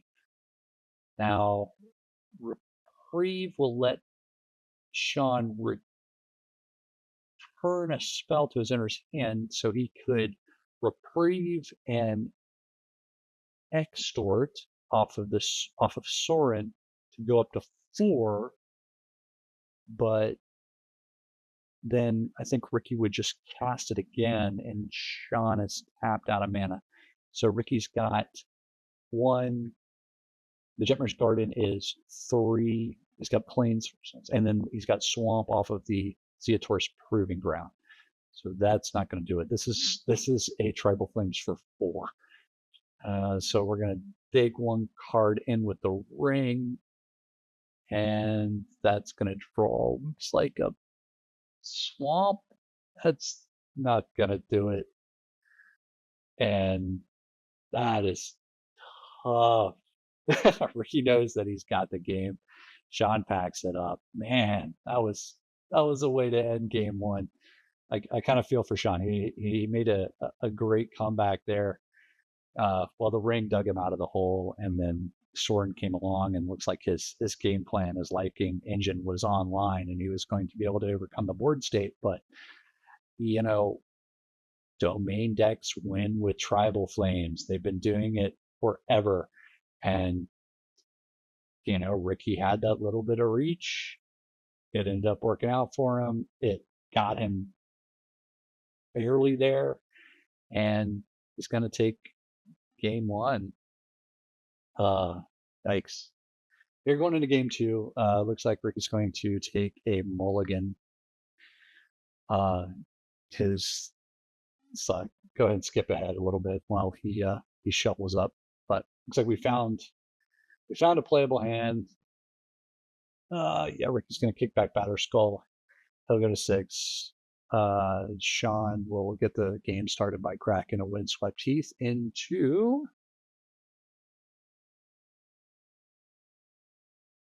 his Triumph. It's like a Rafine's Tower, so he's got his Esper mana online. Ricky will answer by playing a Noble Hierarch on his first turn, looking to get his own ramp plan started to fix his mana. Wow, that was an incredible game 1. I'm glad we got that one on film. That was great. But yeah, I anticipate this game to be as good as what we had before. Sean's got a good deck. Let's see what happens. Okay, yeah. So we're gonna start off by bolting the bird. Our Blood Chief's thirsting the druid.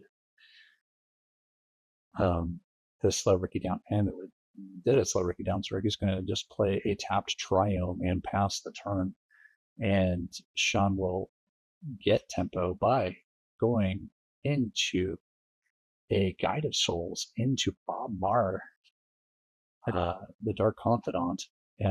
Sean going for that card advantage value engine play early. Ricky will continue to push his mana. Oh, and here comes one of the Titans. Flage will take care of.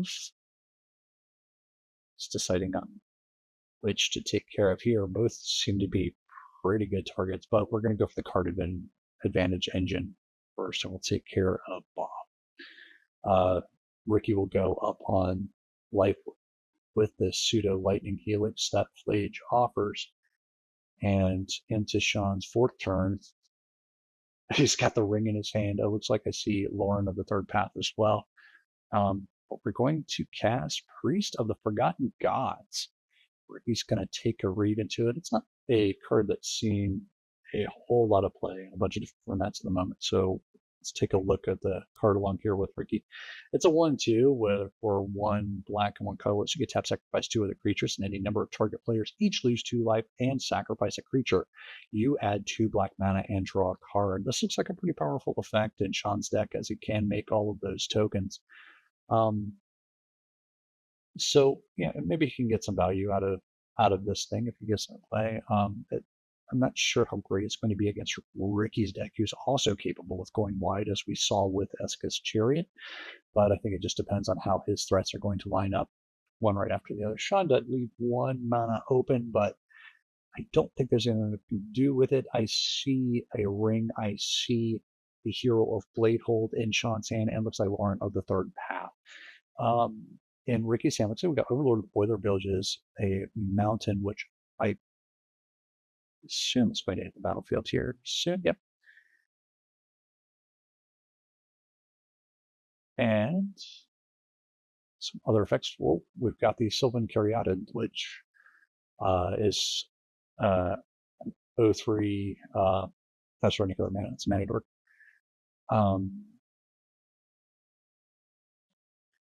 So Ricky's looks like he's probably setting up for a bigger play. He's not willing to spend any mana to get the Overlord on effect yet. So whatever his turn 5 is going to do should kind of interestingly kind of set up. So we're going to play the Hero Bladehold here on Sean's side, and Sean is going to get in using the ability with the Guided Souls to put the counters on it to grow it to 3 power, which is no longer a probable block for the Sylvan Caryatid, and Ricky will take damage, go back down to 20.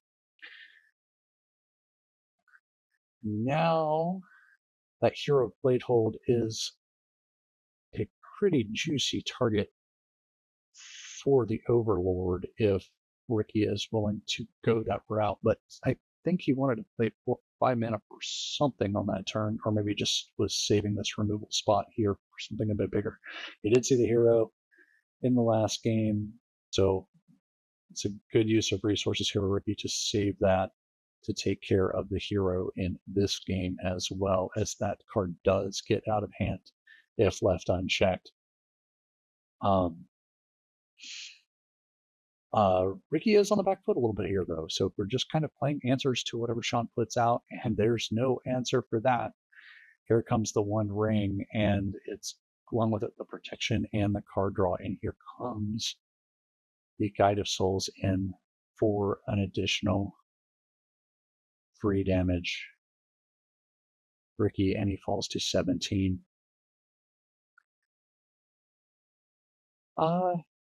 That's an interesting spot to deploy the ring. Obviously, the protection is probably not going to do a whole lot here for Sean, but as Ricky's going to kind of take this time to develop his board, or he really needs to if he wants to keep pace with Sean's card draw engine. The mana confluence comes down for Ricky, and he's going to play the Thragtusk. So his life total is going to stay nice and healthy. He's going to use 1 life off of the mana confluence to cast the Thragtusk so that he can leave the Caryatid back. The Overlord will tick down one of its time counters, and Ricky will remind Sean to take his ring damage, which Sean will do so, and then promptly use it to draw 2 cards.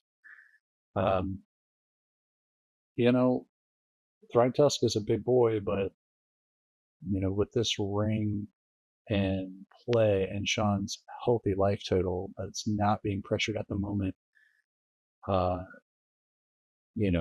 card advantage game is heavily in Sean's favor. Looking at his hand, I see he's got Orcish Bowmasters. It's like Sorin. He's had Larna third path in his hand from way back. I think at the start of the turn, I think I see Lingering Souls in his hand too, and he's trying to pick what his best option is. Kind of a plethora of decisions here as to what he can do against this board. Of course, the Overlord is there and threatening to take down, but he's still got some time on that, and he does have the Loran to take care of that if he chooses to deploy it. But this is kind of a spot, but I don't think he can really make a bad play. He just needs to nail his sequencing down. Probably be happy if he had another land or two. So maybe there's no like mana optimum play that he can do, and that's kind of making him sweat the position a little bit. So we're going to start off with the Orcish Bowmasters. And Ricky will go down to 20. Both the Bowmasters itself and the army token will trigger the Guide of Souls and put Sean back up to 23 life. Oh, and he had Chthonian Nightmare. I did not see this card in his hand. This is great. So he's going to get the additional energy from the Bowmasters into earned from the Guide of Souls. Chthonian Nightmare is going to give him an additional 3, and now he has 5 energy to spend on the Chthonian Nightmare. That is huge. This is great sequencing here from Sean. That's kind of the first thing about, and I imagine that he wants to use the Chthonian Nightmare now. Why not? Yeah, he'll use the Nightmare, sacrifice the Bowmasters, and spend the energy and get back the Hero of Platehold. Yeah, great sequencing here from Sean. Was he at 6 energy before? I think he must have been a 6 energy. I think I misread the dice. But here the Guide of Souls comes to get in for 3. Ricky's going to take it, not choosing to block the Thragtusk in the spot, which is kind of interesting because I would think the Thragtusk might jump in front of that because Sean needs that Guide of Souls and its life gain to keep this energy engine online with the Chthonian Nightmare that he knows is in his hand. But Ricky opting to keep the Thragtusk alive, and I assume we're going to learn why here. So the Mana Confluence will be used to bring him down to 16, and Ricky will deploy Uro. So he's going to gain 3 life and draw a card. Ricky's saying, you're not the only one who can gain life here, buddy. And draw cards. And looks like a great pickup. I think I see a Johnny in Ricky's hand, and you want one other card. I couldn't quite make it out. Yeah. So yeah, Ricky's not quite done against this board. And we've got the Jetmir's Garden, which taps for 9 mana and type. Oh, is Thragtusk going to get in here? No, not quite.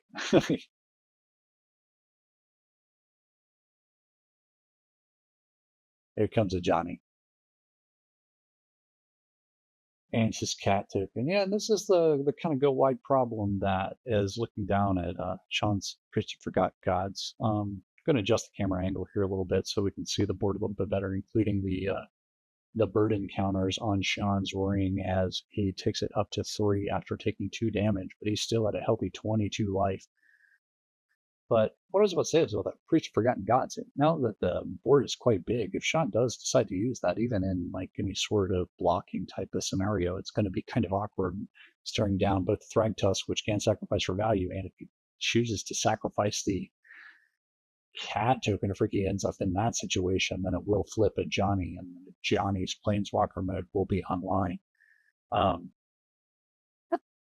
bit of an awkward position to be in there. It's like Sean finally found his fifth land, which was a blue-white fetch land that he crack immediately, put him down to 21. And Loran is going to take care of the Overlord before he can have the opportunity to remove that last time counter and have it enter the battlefield. Loran, of course, will trigger the Guide of Souls, putting his life total back up to 22. And this board of Sean's is getting harder and harder to assail with every turn. And, despite the value plays that Ricky's making on board and the one with Burrow, the card advantage earned from the ring is just seeming to be kind of insurmountable here for Ricky. Ricky does have both of those Titans in the yard to try and get him back into it. I think he would need Burrow's help here, but he just doesn't have enough in the graveyard to get back in. But we're going to get to attack in here, and it's we're doing some careful trigger ordering as the Hero of Bladehold is going to make those Knight tokens tapped and attacking as well.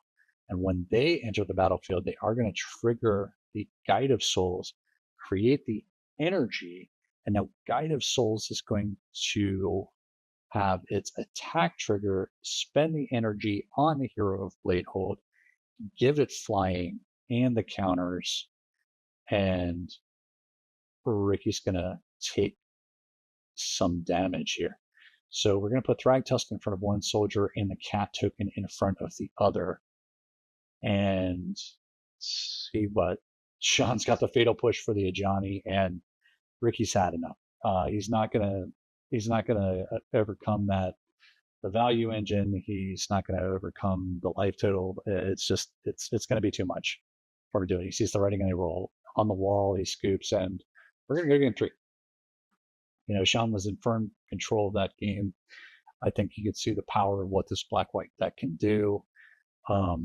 It was just, it was very efficient, very powerful. And, I think we can see how much of a back-breaking, broken card the ring is in the cube. It's definitely first pickable if you come across it.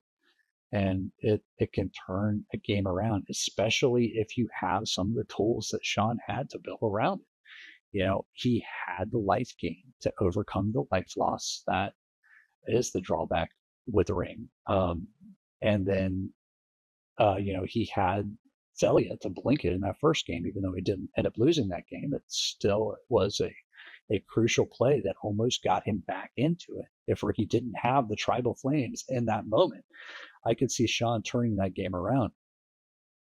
Sean took a mulligan here at the start of game 3 and just deciding on which card to put back. So he's got the Woe Strider that is going to go to the bottom of the library. I think Ricky is starting off with 7 cards, and he's going to start off by shocking in a Stomping Ground and leading off with a Noble Hierarch. Mana is fixed. Sean plays a tapped Fiend's Tower and passes back the turn. Looking at Ricky's hand, we could see a basic mountain. We've seen a bunch of lands that looks like to be Explore, which is going to get cast right now. And Ricky's ramp plan continues. He's already up to 4 mana. He's going to draw the card, and the Hierarch is going to get in there with nothing else to spend his mana on. Sean falls to 19, and we're looking at Ricky's 3 lands plus Mana Dork to Sean's 2. This is how Ricky needs to get ahead in this game. Hits into the land drop. He goes to 5 mana, and in comes, Overlord of the Hauntwoods. He's Overlord of Hauntwoods, not suspended. He is going to hit the battlefield as a 6/5, make his Everywhere token, and Ricky has all 5 colors of mana. He is up to 6 mana in play. Sean answers with the Blade Splicer. He plays the 1/1.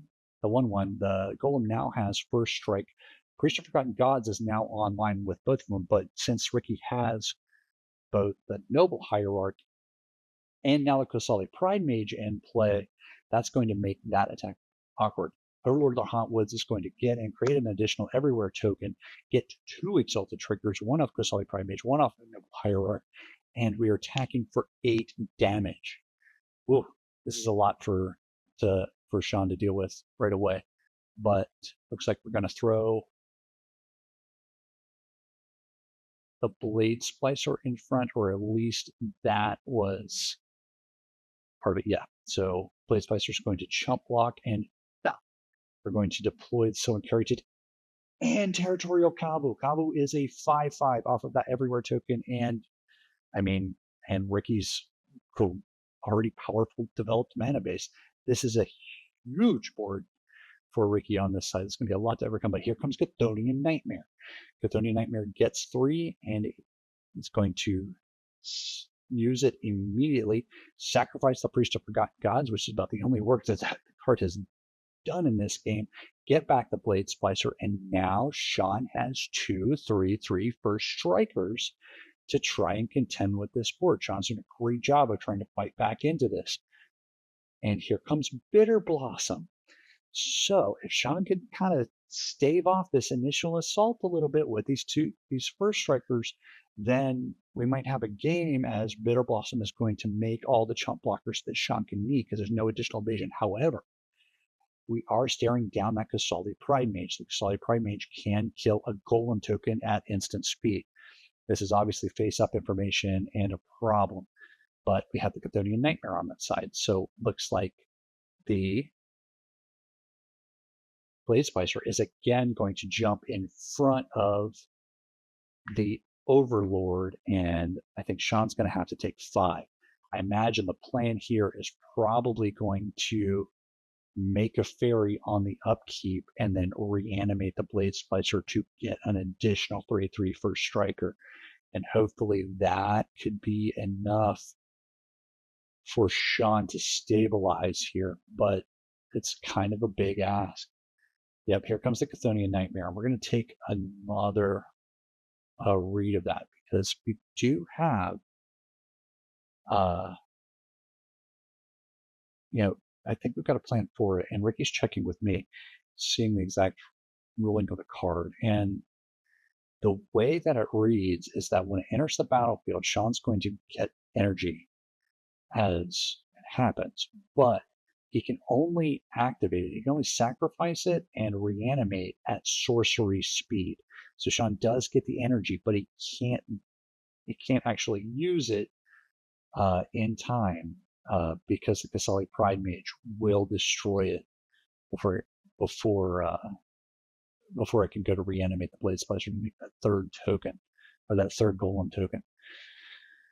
So we're back over to Ricky, Ricky's side here, and he has play Fury. Whoa. Okay, Fury's going to take care of 1 Golem token and 1 fairy.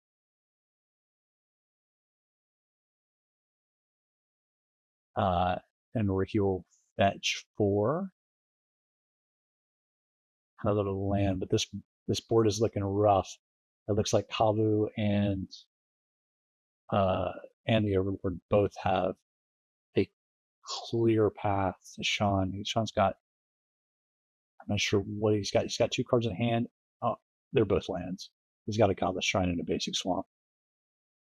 This is not looking great here on Sean's side, as both of these guys get in. The Kavu is going to loot on attack, help clean up Ricky's hand, possibly find him another threat. The Overlord makes another Everywhere token.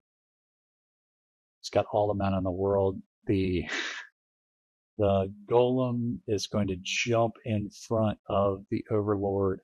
Sean goes to his final draw step, and I think short of the ring would kind of get him out of it. He didn't find it, and that's game 3. I think, we saw Sean's deck firing on all cylinders in game 2, and now Ricky's deck fired on all cylinders here going into game 3. And this was a really strong matchup. I think we could uh both players really played great. They found like their outs as to what they could do it, but in the end, like Sean or Ricky's deck, just got there. You saw what it could do, and let's see what it can do here against Pet. Um, we saw Pet back in round one as he took care of Max, and he went on to win his second round, which brings him back to the feature match area, and he's looking go against Ricky here in the championship round. You remember Pet was on that monograde ramp deck with the Nadu combo. So this is what Ricky's domain ramp deck will be facing, and it's a bit of a different strategy. Whereas Ricky tends to be a little bit more aggressive, Pat's going to go big, go over the top, or he's going to find his Nadu pieces and combo off, as we saw him do against Max. I think this could be an interesting matchup. I think one thing to pay attention to is maybe Ricky's forms of interaction. It seemed like he was a little bit on the sorcery speed side. That could potentially be a problem for him if he does have to interact with a combo. So I think Ricky's going to have to go fast. So let's jump into the match here and see how these two are going to go against.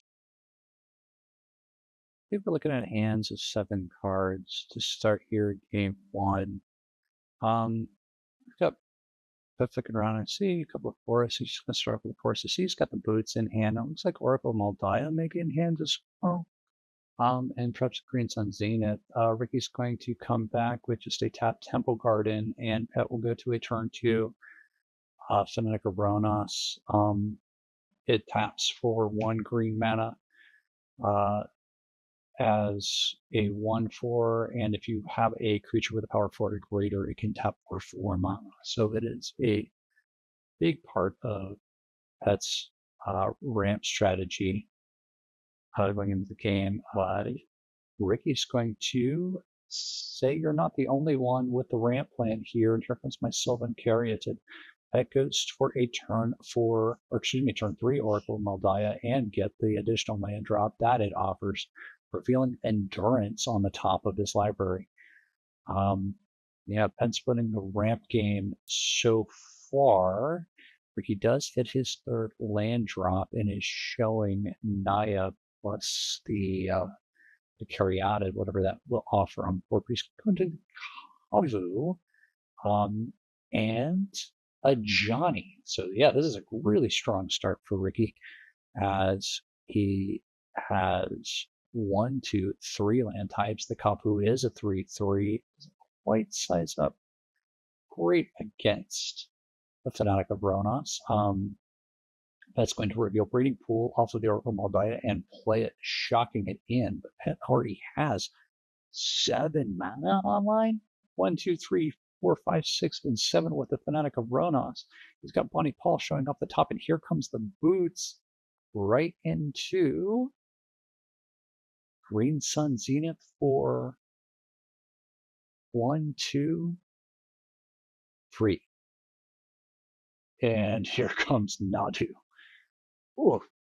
So we are already ready to let's start the combo. The bird is down, the boots are down, and we can start targeting with the Oracle Maldaya also on the battlefield. So we have got 3 targets, 6 triggers for now. I mean, Green Sun Zenith off the top right away. So yeah, sure. So the first draw is going to put the Green Sun Zenith into Pet's hand. And Ricky's asking Pet here, will you please set the cards that I know that you have drawn so that we can keep track of all of the information again on the battlefield. So we get 1 forest, 2 forests off of it.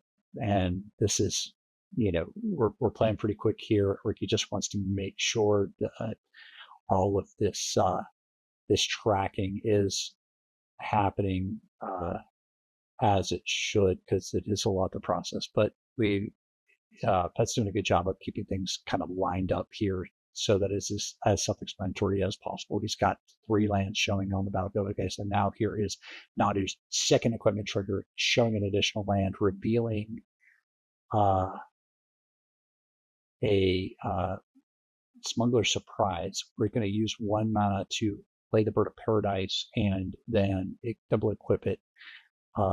Here comes the Llanowar Elf that went into hand as well, and looks like that is loot off of the second trigger. So here is all of the cards that Pet has drawn that Ricky's going to take another look at. So we've got Smuggler's Surprise, we've got Volpor Tyrant, loot, Green Sun Zenith, and Endurance going into his hand. What a massive card draw. So we talk about like the ring kind of getting that draw engine online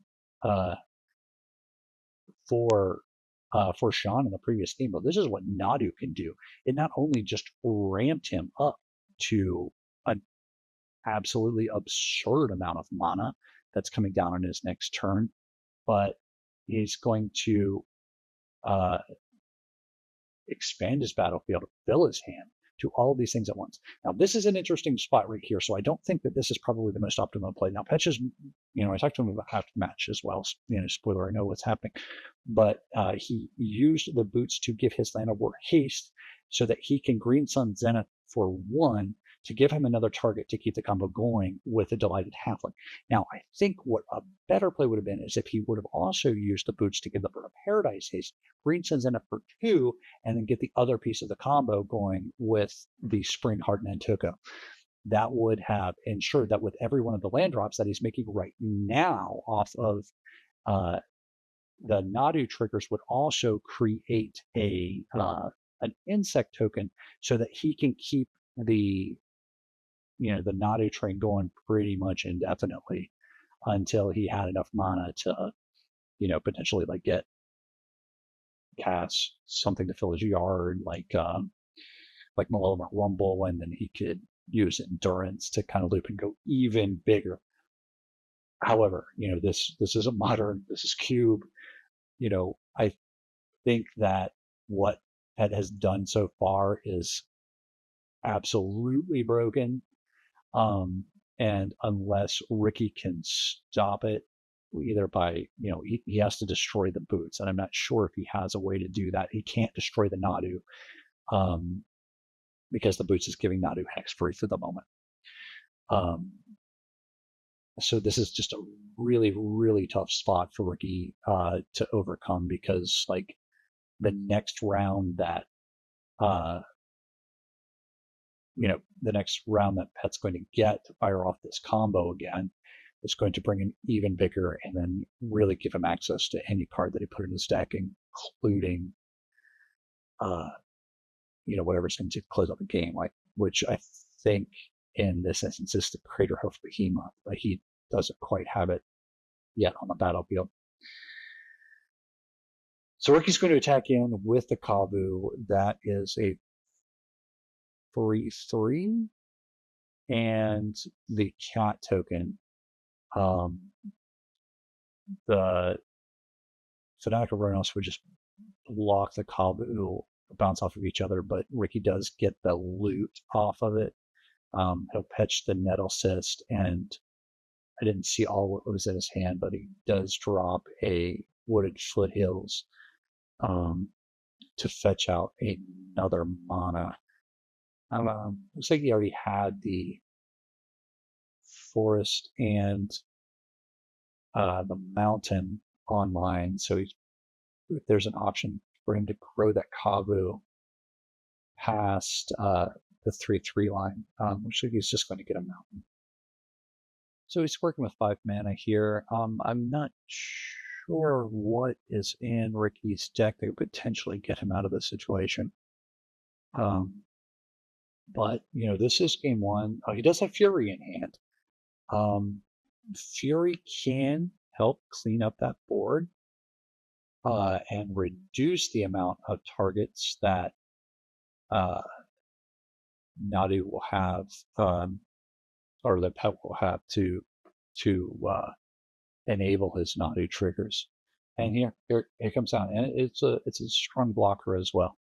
So it looks like we're just going to maximize the amount of of damage spread across 3 ways, and it's a great play. It's a 3-for-1. Jury comes down and takes care of the Oracle Maldita, the Llanowar, and the Mana Bird. So there's not much more you can ask for from Ricky's deck that turn, but look at this mana advantage that Nadu has earned on this side. So here, after the draw step, we're just going to go ahead and start the train right away. Fanatic is going to get the boots. It's going to find Malevolent Rumble, going to put Rumble into the hand. Then we'll keep the train going with that. And there's the Craterhoof Behemoth. That's the closer that he was looking for. So now it's a math game. We need to get a critical amount of creatures onto the battlefield. With if we're playing Hoof to get over the edge. Ricky's at 16, as is Pet. Ricky's got the Fury as a blocker and a Johnny as a blocker. Looks like the Sylvan Caryatid is tapped. We're going to go into Malevolent Rumble. We're going to find Bonnie Paul and make the Eldrazi spawn token. And is that going to be enough? So I think from a mana perspective, we can afford to. Okay, so here's the Tireless Tracker. For a little extra insurance, we have 1, 2, 3, 4, 5, 6, 7, 8 mana. So I think we only need 7 for the Hoof. We'll go ahead and fetch out an additional land. So maybe the math isn't quite there. We want to avoid using the mana dorks if at all possible, to give Pet the extra attackers in. We have 1, 2, 3, 4, 5 creatures on board now. We clear the way for the Craterhoof Behemoth.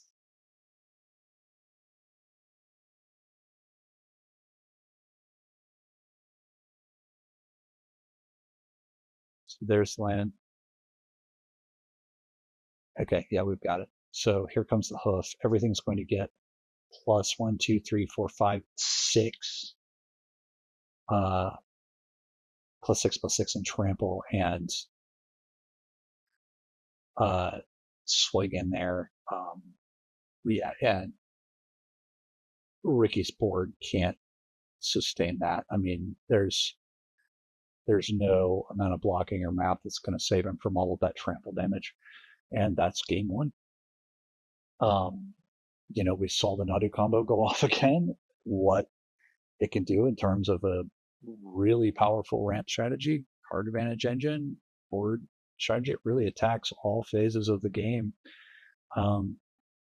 once it's on, and it just pretty much can do any strat that you're trying to, your opponent's trying to do. It just does it better if you can get those pieces. And this is a bit of a broken experience that we're watching here. This is why Nadu was banned in Modern and other formats, is because this could be a bit painful for your opponent to kind of sit there and watch. But here in a draft environment, you have to build around that. So if we're thinking back to how the draft table was set up, Pet had to find each of these cards as Ricky goes for a Once Upon a Time to try and smooth out his own hand. He had to find these cards in the draft. He had to recognize what was happening and then build around it.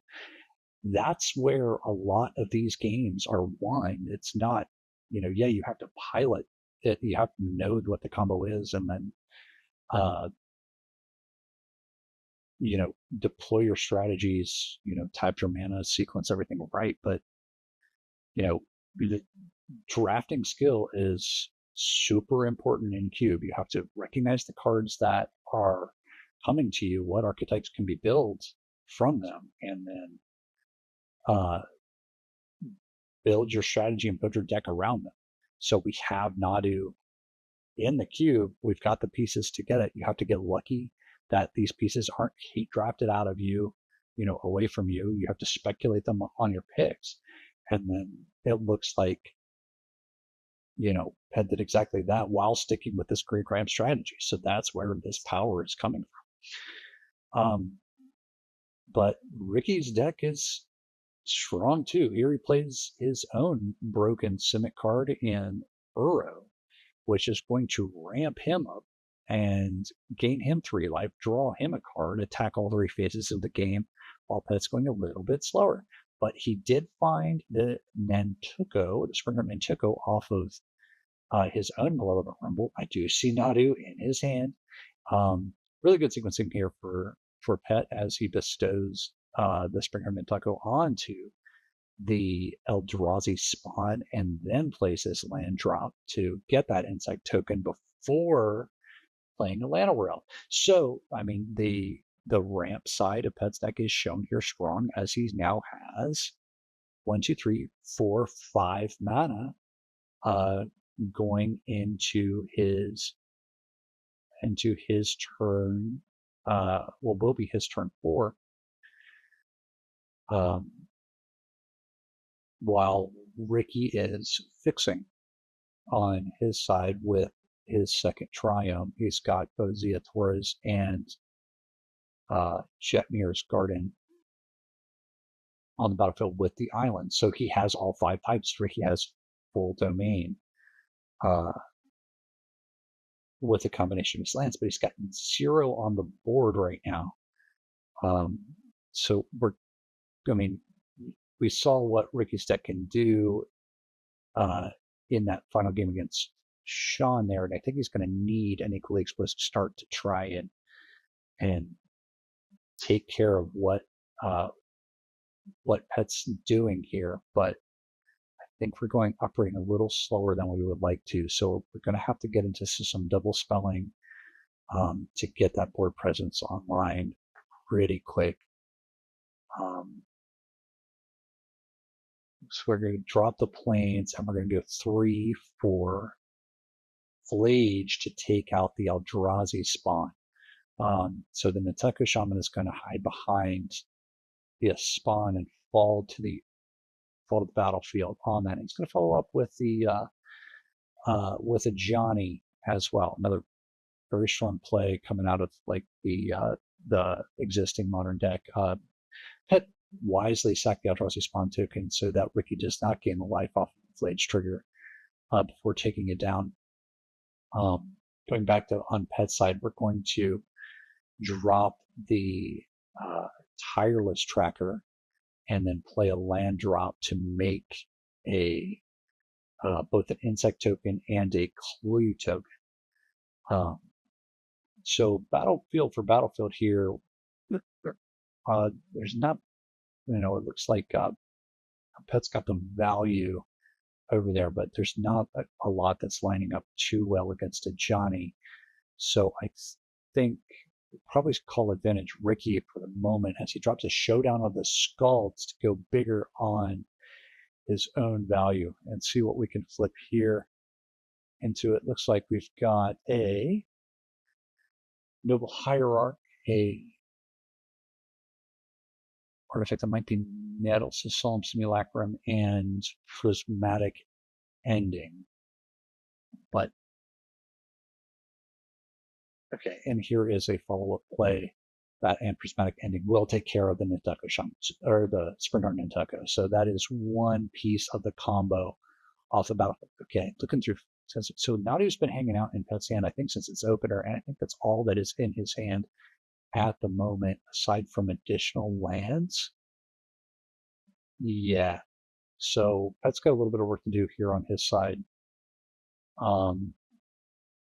While Ricky is taking control of the board, but you don't want to give Pet's deck time. So you are going to have to get some pressure here, probably the next turn from Ricky if it can be done. So, oh wait, what's that? I think Pet drew the boots. He did. Oh no.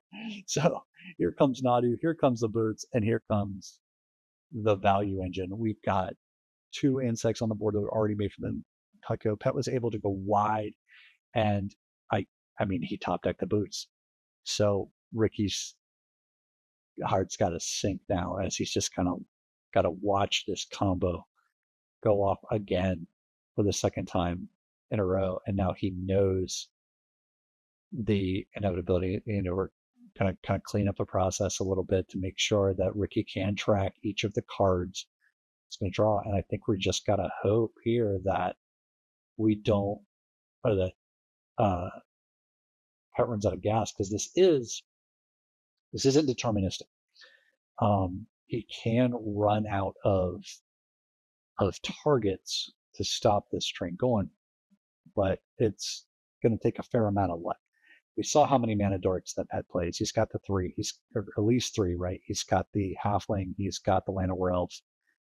Excuse me, and he's got the Bird of Paradise, which is already hanging out in his hand. But every mana that he hits is going to give him an additional ability to cast whatever more expensive creature. There's the Craterhoof Behemoth. So now we just need to ramp up to some sort of sustainable point to do that. So we're going to get to the Arboreal Grazer, which is another 1 mana creature that can keep this train rolling. There's the Vaultborn Tyrant. So you really have to build a deck in order to take advantage of this combo, to play the additional creatures to make sure that you keep this going. Okay, and there's GSZ. So we've got 1, 2, 3 lands left untapped. Trying to think, this is going to be tricky, because you want to end the game here if you can, but there are a lot of things can enter the battlefield, so you kind of have to track what has haste and what doesn't, or you're going to have to give Ricky another turn. But how much that other turn matters is another thought. So if Ricky had a board wipe, which he didn't show in his deck, but I don't know if it's in his point, like he had Wrath of God, for instance. Wrath of God would take care of at least what's on the battlefield, and then you just have to deal with what's in his hand, or what's in Petch's hand, which is another problem, but it's not game over. Fury, which we've seen with Ricky have, probably wouldn't get out of the situation here. Okay, so Pet is going to deploy Endurance and target himself to rebuild his deck off of what was already taken care of off of the Wall of Rumble beforehand, and start the train back on with Endurance and his additional mana dorks. So we've got the Misty Rainforest, we've got the land. We also, Pet's got to keep track of like what land that he's already played and what's left in his deck. You should know how many lands. So we're going to go with the GSZ for 1 to get another mana dork, to get the Delighted Halfling, so that we can keep up with the Nadu triggers. We don't have the Oracle in play this game, so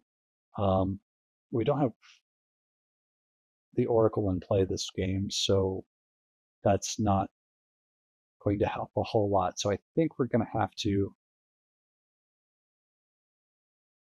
give.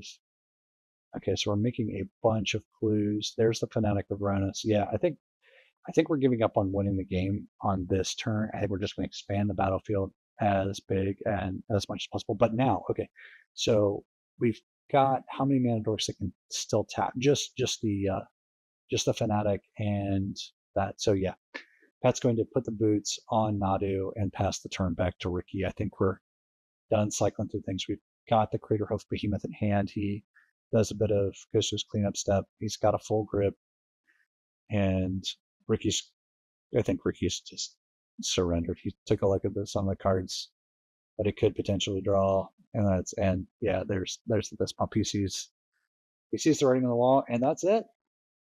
Pet and his Nadu-Rampy deck takes game 2. He 2-0s Ricky. He takes the championship for the first preliminary. He gets the 3-0, all behind this really powerful combo. And this is just one of a few that exists in the cube. Let's take a look at the final standings. Yeah, as I said, Pet got the 3-0. Ricky got the 2-1. Right behind him was Max, our feature drafter, who got another 2-1 winning his next 2 rounds. We saw Sean. Sean won his round 3, and he got the 2-1, followed up by Oat Henry, Champ, and Grayson were our other competitors, all earning points toward the very first league match. Well, everybody, thanks for hanging out and watching the video. I hope you enjoyed these matches as much as I did, as well as Max's draft. And I'll send you off with a look, or one more look at each of our deck lists. Again, thanks for hanging out, and we'll see you in preliminary number 2.